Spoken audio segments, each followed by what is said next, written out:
Luto tayo ng breakfast, guys. Ayan, as usual, scrambled egg ulit ang ating kakainin ngayong umaga.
Papasok ng sobrang aga ngayon sa trabaho.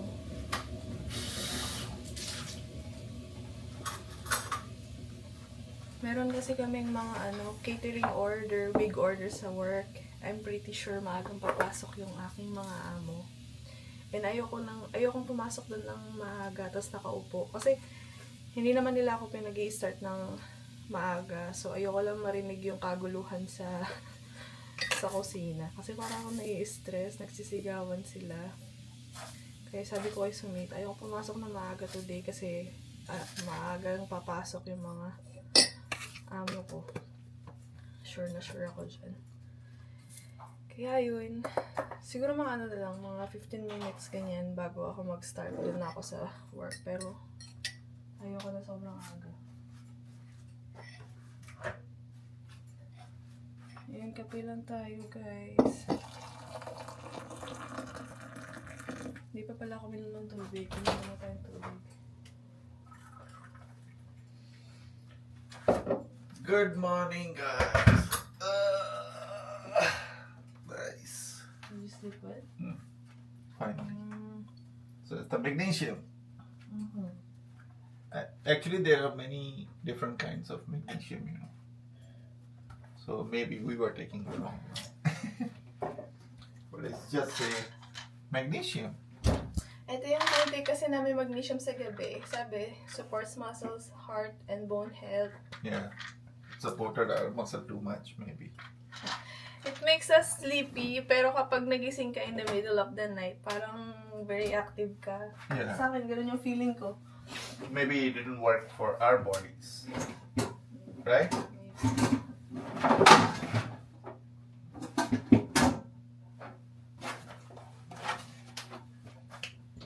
Good. What are you gonna drink? Gin Bilog. Gin Bilog. No? No. When was the last time we had Gin Bilog? We finished it? Here, right? Yeah. Nag-uwi kami ng gin bilog. Like what? A year ago? Yeah, a year ago. Oh my God. No more alcohol. Coffee. No more alcohol. Alexa. Nung huling uwi kasi namin sa Pinas, di ba, inom yan ng inom. May time na bigla siya nagmamigraine, tapos sinusuntok niya yung ulo niya sa gabi. Nasa Pinas pa kami. Tapos doon namin nalaman na hindi na pala siya pwede mag-inom ng alcohol kasi sa wheat. Raining again. It's gonna be raining for this whole week. Where's the remote? It's there beside the bedside. Dito na kami kakain sa pan. Halatang energetic yung isa. Kinakausap si Jackie doon. No, Jackie was like upside down. Yeah. Now it's good. In the middle of the night, I was like, I took my phone and I wanted to go to the washroom and You touched Jackie? no, I like turn Grab. on my phone and I saw his face like staring at me. He was staring at me. That's fine. Kasi katabi ko si Jackie. Ayun siya sa bedside ko.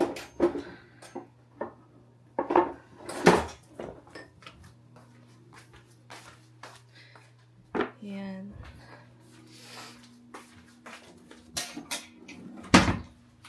Siguro maglilinis na lang kami. Kasi maaga kaming, diba, nagigising. Kasi hindi naman kami papasok ngayon na maaga. Maglinis na lang kami. Para bukas hindi na kailangan maglinis. Pero nung Wednesday, nag-vacuum na ako. So, ayan, vacuum ulit. Ako muna ang unang kakain. Kasi nagbanyo na siya. Salitan kami sa banyo. What are you gonna make? Chocolate milk. Actually, it's oat milk. Oat milk.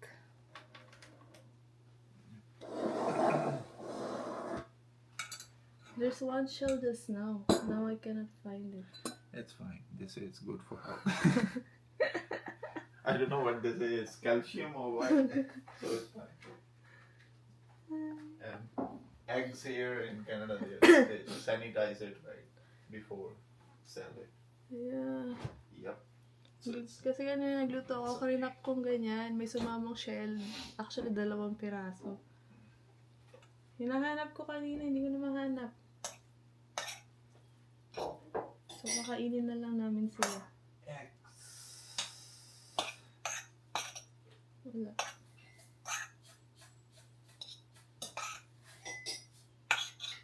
Good luck sa makakain. Nasa na kami, last season na kami ng The Lincoln Lawyer. Ang sad, pag natapos to, ilang araw ko din pinanood. Parang 2 linggo ko rin siya pinanood.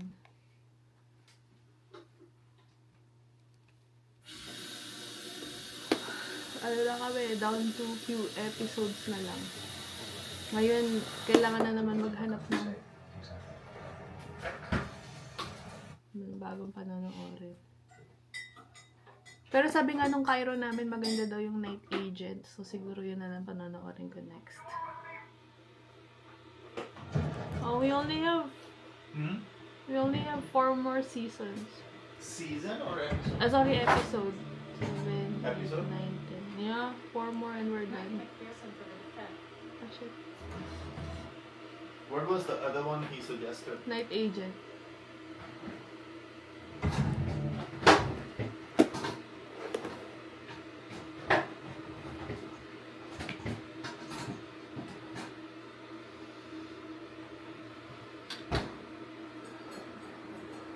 Kain ng breakfast. Last time we don't eat breakfast every day. Kape lang guys, tapos sa akin, 2 piraso ng biscuit, tapos okay na ako. Since nung parang sa hormones ko, tapos nalaman ko na preggy ako, lagi akong gutom pagising. And ayoko rin magutom sa work, tapos wala akong dalang baon. May pagkain naman kami sa work, pero hindi ko bet yung mga binibenta namin, kasi mga raw na fish, di ba bawal sa raw fish. May luto din naman, pero tsaka pala, hindi kami nakakuha ng libreng pagkain, so magbabayad kami 50% off lang. Dagdag gastusin yan, di ba? So mas okay na yung magbabaon ako. Tsaka nga, from full-time, part-time na lang ako. Ayun, talagang kami, matipid kami sa pera. Ayaw namin ng mga extra na gastos.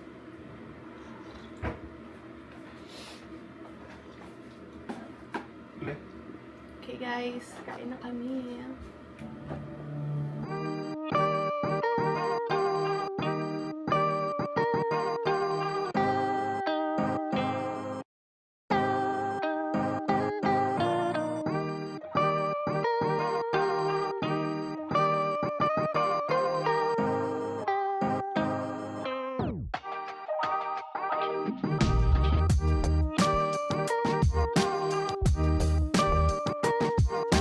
So guys, it is now 8:46 AM. Di ba sabi ko hindi ako papasok ng maaga? Bigla nag-chat yung aking amo. Sabi niya ganyan, mga anong oras ka makakarating sa trabaho? Sabi niya ganyan. Sabi ko ganyan, mga 9:30 or 9:45. Gusto mo ba magluto ka ng kanin? Sabi ko ganyan. Kasi iniisip ko. Kasi usually pag nag-chat sila ng ganyan, meron sila kailangan eh. So, akala ko kailangan niya ng kanin kasi ang dami nga naming order na kailangan ng white rice.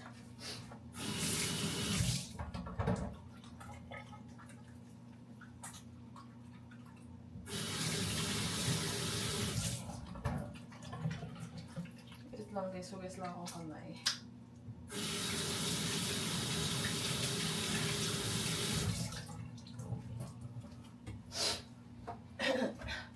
Sabi niya, hindi, wala kasi akong susi. Sabi niya ganyan. Nakalimutan daw niya dalhin yung susi niya. Eh, ang plano ako, pupunta lang ako ng work.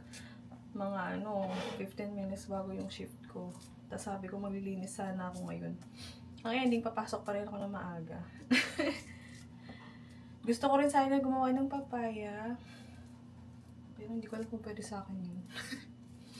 Search ko nga. Kasi nung nung tag dito, di ba? Nag-embryo transfer kami ni Sumit. Nagpapaya ako. Pero nabasa daw niya somewhere na parang bawal yata sa akin ng papaya. Search ko nga kung pwede sa akin yun.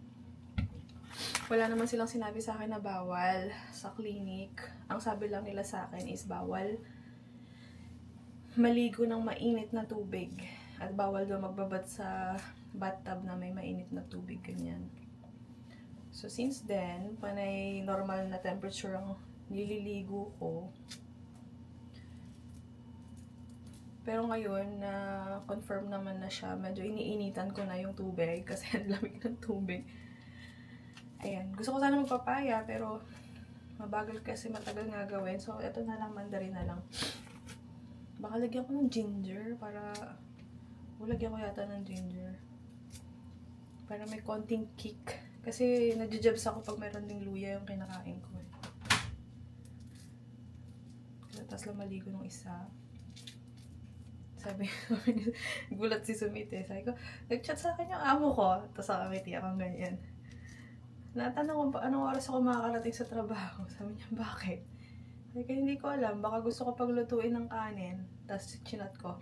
Sabi ko, mga gantong oras, gusto mo magluto akong kanin? Sabi niya, hindi, wala ako susi. Sabihan mo ako pag andun ka na. Sabi ko, okay. Kasi, sa aking work, since ano nga siya guys, family, it's like small business, family-owned business siya. Nakakatrabaho ko yung mga may-ari. Tapos, as much as possible, kasi mga inchik din sila eh, so talagang matitipid sila sa pera. Mga kuripot. Ayoko naman sabihin kuripot, pero ganun sila. As much as possible, talagang magpa-find sila ng way kung saan sila mas makakatipid. Never sila nagbayad ng OT. Kunwari, papapasukin ka nila na maaga ngayon, no? So, i-expect mo OT yan. Ay, hindi. Papauwiin ka ng isang oras. Kunwari, isang oras ka maaga pumasok. Isang oras ka rin maagang uuwi. Ganun. Tapos, minsan lang sila nagbibigay ng libreng pagkain. Unlike sa ibang trabaho, kaila Sumite, sa mga napasukan ng trabaho, laging may libreng pagkain. Sa amin nga, magbabayad pa kami. Tapos, minsan, di ba, magdadala ng mga tsaa yung aking amo. Mga inumin, yung tea bags, ganyan. Kailangan mo i-check yung expiry date kasi minsan nagbibigay siya ng mga inumin na expired na. Ganun sila katipid. Instead na itapon na, sabi niya, tea bag naman yan. Usually, naglalasin ng matagal. Sabi niya, pwede pa yan. Dadalhin niya sa work, papainom niya sa amin. Pero itong amo kong babae, mabait. So, yan guys, mandarin. Lalagyan ko to ng luya para may kick ng konti. Baka ma-jabs ako. Kasi nga constipated. Ayan. Ito yung karne namin ng 4 na araw na diretso. Kaya yung katawan ko, sabi ko, di ba naghahanap na ng gulay. Kasi sanay ako sa mas maraming gulay, konting karne. 4 na araw kami nagkarne. Kaya yung tiyan ko, nagre-reklamo na. So, ang ending, hindi ako nakapaglinis. Baka mamaya na kami maglinis. Kung ako lang naman kasi yung nasa bahay, guys, ay mabilis lang yan. Tapos pwede ako anytime maglinis. Kaso nga lang kasi sabay na nga kami ng schedule halos madalas. Ayaw niya yung ingay ng, dito, vacuum. Ayaw niya yung amoy ng mga panlinis, ganyan. Ngayon, since sabay na kami ng pasok, kailangan talagang naka-gloves ako, tapos naka-mask.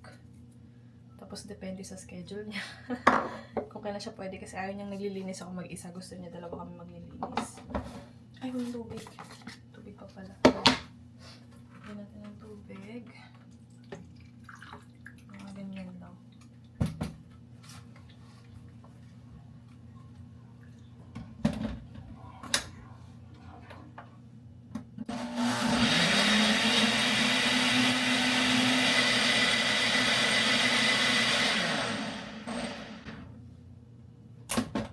Yan na siya guys. Ganyan. Nilagyan ko luya. Pero parang konti.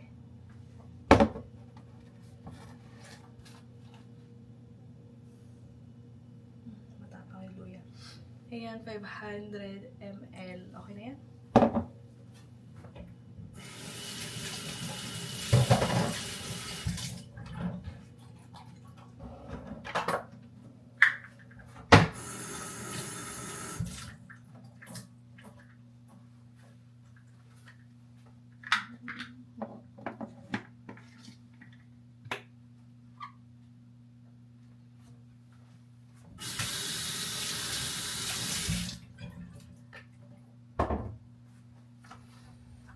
Pasok na tayo, guys!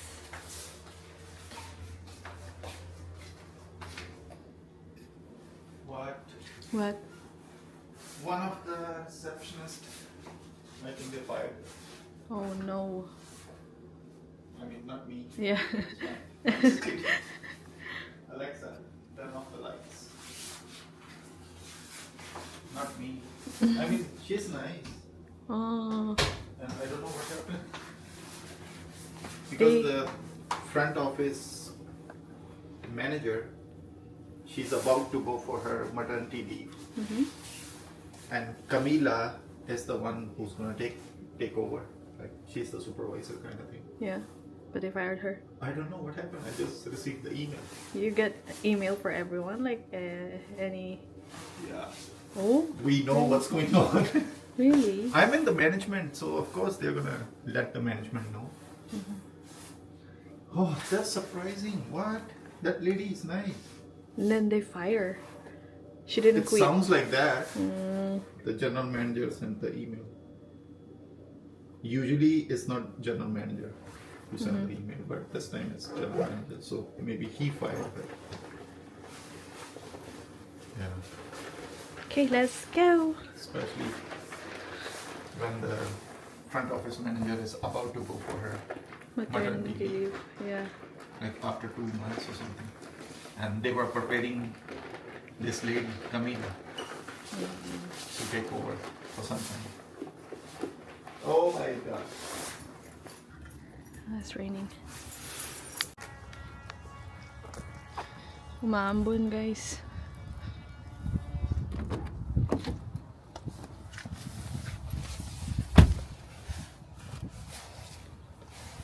Not much water. Yeah. See, And I added ginger. there is difference between chef and sous chef. You know? It's Not fine. enough water. You can later just add little and shake it nicely. There she is. Done. Good.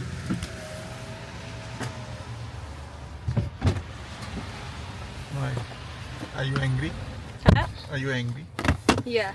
I'm angry. Because you're gonna be free tomorrow and day after tomorrow. Not really. No? No, It's let's. our day off, right? Yeah. Maybe we're like super busy earlier. So how was the big order? My God, so stressful. Just now was like a little bit rude to me. Why? I don't know, maybe she cannot take the stress. She's like that. So- And then all of a sudden she was rude to me. Like she was asking me how many scoops of like marinade did you add in the fish? I said 1. Because like we're using different unit for the big order. It's like kilograms or grams instead of the Pounds? Pounds, yeah. so then she was saying you should add more. Like in a rude way. I can't really remember her tone anymore, but I didn't like her tone. So you should have used the same tone. Then I was like thinking, because like she already started confusing me, and then she said, "Oh, it's spicy salmon, right?" I said, "Yeah." Then she realized that I am correct. But then I just kept quiet, and she was just yelling at the 2 girls. No, next time you don't have to stay quiet. Answer. Because if you don't, they will do it again. I tried. They are the boss, I know, but you work Kasi here. guys, ibang style nito mga bosses ko. Parang sometimes below the belt sila. First week ko, yung ano ko, yung boss ko, sinigaw-sigawan ako sa harapan ng customer, and then yung customer sobrang nahiya yata sa sitwasyon. Sabi niya, "Oh, I'm so sorry, I didn't know." So sabi ganun ng customer sa akin kasi bago nga lang ako, tapos like yung first few days ko, lagi ako nagdi-dishwashing. Minsan lang ako mapunta sa harap para mag-take ng order. Tas one day, very busy sila. Mayroong big order, parang may catering ganyan. Nilagay ako sa harap para mag-take ng order. Tapos nagkamali ako. Kasi nga, since every time na tinitrain ako, lagi lang ako nagwawash ng dishes. Tapos one day nilagay ako sa harapan. Nagkamali ako ngayon. Yung boss ko, sinigaw-sigawan ako sa harapan ng ng customer. I almost tawag dito, I almost quit, right? That time I was like telling you, it was like too much. I've never felt like that. Sabi ko kay Sumit, felt like my dignity, like they stepped on my dignity, I said. Ayun, now parang I'm already used to it. But just now I tried doing the same thing to her. She was like, I was like doing my things, right? Double checking if everything's okay, and then she was like on my way. Why? What happened? Why? What happened? She said that. I said I copied her tone, and then I said like I'm just double checking everything that I have already packed. Correct. And then she turned around. Yeah. She didn't bother me anymore. Yeah. Good. And the thing, guys, I came early to work to open the door for her, Yeah. and then she was like kind of rude to me. I know it's like there's too much pressure when you have too much order and then you're working with like 2 new ones. They don't know what to do, but That's what you do every day. yeah, like you have You to work just, with them every day. you just have to be chill. Yeah. You can finish everything. Some are like, it's already hard to understand her. Imagine like she's panicking. She's trying to speak faster. That's the worst. I can't understand anything. Yeah. And like, oh, actually, Em was there too in the morning, and then she was saying, "What? What did she say?" Kasi Nobody understands. yung aking I know it's the pressure, yeah. the work, but I mean, they should know better, right? You Yeah. cannot finish all at one time, right? One by one, just do one by one. Do one thing first, and then another, then third, then fourth, slowly. If you try to rush, everything will become mess. And I still remember there were a time that I came early to work. I Yeah. started cooking rice even though she didn't ask me. I Yeah. started cooking rice, and then like I went through the big order, and then I tried separating everything without her asking me. And then today she was so rude. No. Next time, oh need. no, I'm not gonna come to work early anymore. That's the last time. Yeah. Somewhere walang extra pay, tapos tatapakan mo yung dignity ko. Yeah. No need. That's fine. Yeah. Once it goes to that level, you should use the same tone what they are Oh, using. yeah. Same right away. Because if you don't, they will think that, oh, it's fine. Next time I can do the same thing again. And then I think she realized it before leaving the store. She was trying to be nice. Okay, thanks so much. Enjoy your weekend. Something like that. Oh. Guys, kasi grabe yung effort. Like I put too much effort for my work, right? To meet, Oh yeah. I mean, of course I do the same, but right now there is nothing to do there. I don't know why employers cannot appreciate Yeah. their workers. That's the biggest problem. I mean, I'm not saying everywhere in the world or or only in the hospitality industry or something, but in general, yeah, that's the biggest problem. When the employer or your boss or your, what does that mean? Not us. When the employer or your boss or your superior or someone, they don't appreciate what you do. Yeah. I know some of us we do more, some of us we do little, some of us we know everything, some of us we are still learning. But appreciation is the one thing missing at the workplace in general, right? Yes. I mean, I'm pretty sure most of you guys will agree with what I said. Yeah guys, ang dami nangyari last year. So last year napauwi yung manager ko. So all of a sudden, ang daming binigay sa akin ng mga responsibilities. Like basta yung managerial responsibility. Assistant manager lang ako. Pero binigyan nila ako ng parang pang manager role na talaga. Tas 1 year straight yan, hindi ako humingi ng increase kasi every time na, ewan ko ha, bigla na lang sasabihin nila na ang baba ng sales ngayon. Meron silang paganyan, pahapyaw. Yung parang paparinggan ka nila na mababa sales ngayon, ganyan-ganyan sila. Para siguro mahiya kang manghingi ng increase. So binigyan na nila ako ng additional na mga responsibilities na hindi ako nagsalita. Tapos meron din yung may time na sasabihin nila control the labor cost, kaganyan sila. So then, I will start sending everyone home. Pero tapos yung duty ng dalawang tao, ako yung gumagawa. Ganun. Kasi yung closing dapat, actually when I started, for closing there are 3 people. And then they started putting just 1. Ako lang. So Because they know you can do it. busy, one time I started getting like 20 bowls, followed by like 1 bowl and then 2 bowls and then plus walk-ins. Yung mga ganyan ba? You have to deal it by yourself. But no appreciation. Tapos attitudean ka pa. Hey guys, reality. we are complaining too much. We're just sharing. No, I understand what you mean. Like when the things are not good, employer will try to push you hard. Our sales are down. We should do something. Okay, but that's not my job, right? Yeah. Sales are down. Then you should have a marketing team. Where is your sales team? What are they doing, right? We all have different responsibilities, right? So similar to, you know, uh, my boss or general manager or something. He came up to, you know, me and my chef and all. He said, oh, our revenue was down last year or something, we need to do that. Then both of us, we said, okay, what do you expect us to do? We are chefs, we can cook, we can produce food, but we cannot make the sales for you, right? That's what we said, and that's correct. We are not salespeople, right? We are not salesmen. That's not our job. And even if you pay us more to do that job, we won't be successful because we are chefs, we cook. Yeah. So that's why I'm saying, like, in the management or in, you know, even your, like, your team, our job target is the same, but all of us, we have different responsibilities. That's the only difference, right?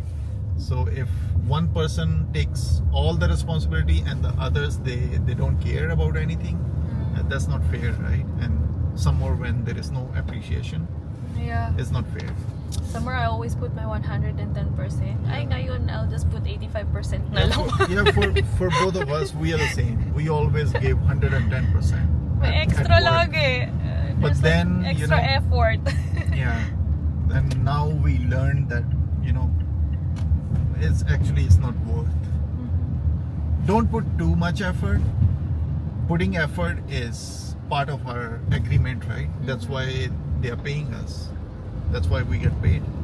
But doing more than what we're supposed to do is not good in the long term. And most of the employers, they start taking advantage of that. Yeah. Yeah, some they appreciate, but most of them they don't. Yeah, guys. Sad reality. Sad reality of the world, especially in the hospitality industry. Overuse ang mga stuff. It was the same in Singapore also, right? Oh yeah, but You remember? at least here, like, we earn Oh, yeah. decent amount of money, Yeah. right? Here we earn good money. We only work, 8 hours. That's the basic here. Everyone works 8 hours. 5 That's all. days a week.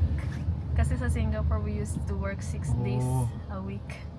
And Tapos, 12 to 14 hours, 16 hours. Yeah, opening to closing ka, Oh my 16 God. hours, double I still shift. remember.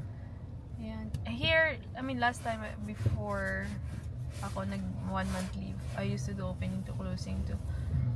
Tama na. I already gave them too much effort. Wala namang appreciation. It's okay. It's their loss. Allah. Yeah, Ay. it's fine. That's why I can suggest you next time, if any of your boss or anyone, just answer them right away. Yeah, that's what it does. Like, she Same. answers back. Yeah, right away. That's the best thing to do. So that the next person, they know that, oh shit, I think I crossed the limit. Yeah. I still recognize their power and authority, but then But this that's is a different like, different thing, right? That's below a the different belt. story. Yeah. Okay guys, we're gonna go home first. Dami ng chika. And it's Too much still traffic. raining and there's too much traffic. Guys, nagluluto na kami. Para sa akin is garlic naan. Frozen lang to. Tapos para kay Sumit is tinapay na gluten-free. I-freeze namin yung iba, guys. Kasi sobrang dami nung aming nagawang ano na to? What do you call this again? I forgot. What do you call this again? Palak paneer. Palak paneer. Pero yung spinach lang kinuha ko. Too much. Tapos next time, bili na lang ulit kami ng paneer or gagawa na lang kami ng paneer. Tapos dadagdagan ng paneer. Naan bread. Looks good.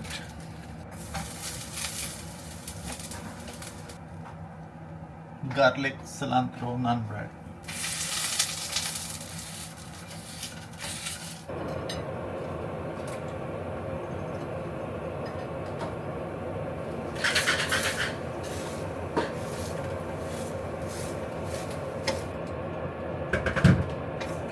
bango niya. This one is super good.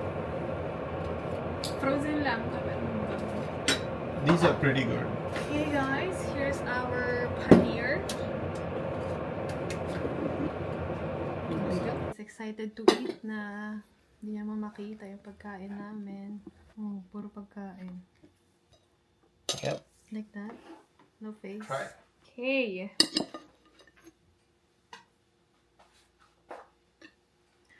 Yan guys, sag. Sag? Palak paneer pala. Yeah. Sag is different, ah? Yeah. It's just spinach. No. It's different. Leaves.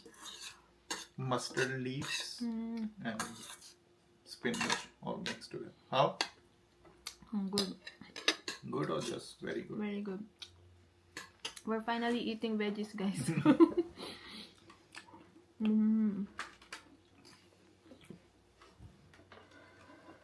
My tummy's gonna be so happy.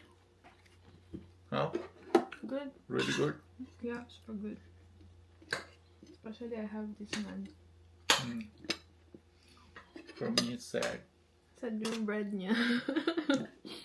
Gluten-free bread. Mine is good because it's naan. Good, right? We slow cooked it for almost 3 hours yesterday. Sarap, guys. Mm. Spinach. Yummy. I told you. No, I didn't tell you about that.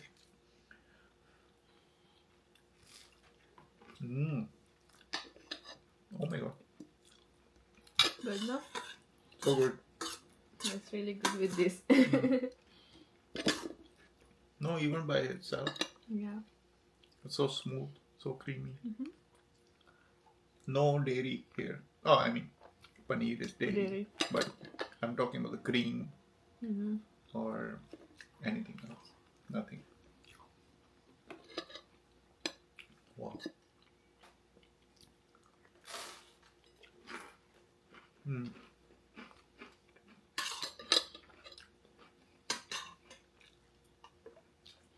I think next week menu will be veggies again.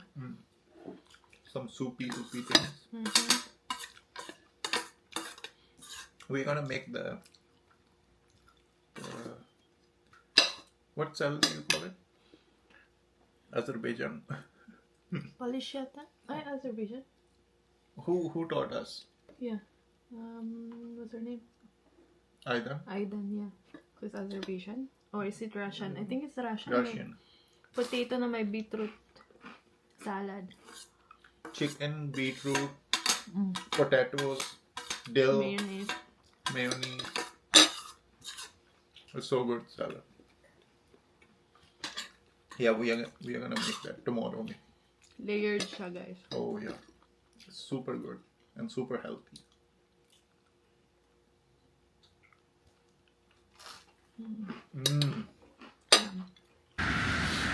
Guys, lakad lang ulit kami. Umaambon ngayon. I said it's drizzling. Which one? It's drizzling. Oh yeah. So noisy because of the Yeah. road cars. Look at this tree. So nice. Look at this tree. This one. Oh, just kidding. Payong ko pa to, guys, nung nag-aaral pa ako sa university. Yeah. That's my first umbrella ever here Yeah. in Canada. Still 3 alive. years old na yata siya. What? So, lakad lang tayo, pababa ng kinain. I was just thinking of going to those lights Then we walk back. because we still need to clean the house. Yeah, linis kami. We, not you. We. Guys, sobrang ganda dito sa street na to. Yep. Wait, let's stand here. No one's coming, right? Guys, ang ganda. So beautiful. Oh, it's not that colorful on the camera, but it's ano siya, light pink. All the way straight. Guys, ang ganda. Yeah, May that's sasakyan na. beautiful. All of it. Yeah. Dito kami sa supermarket, guys. Naghahanap kami ng gluten-free na brownies. Kasi may ice cream pa kami sa bahay.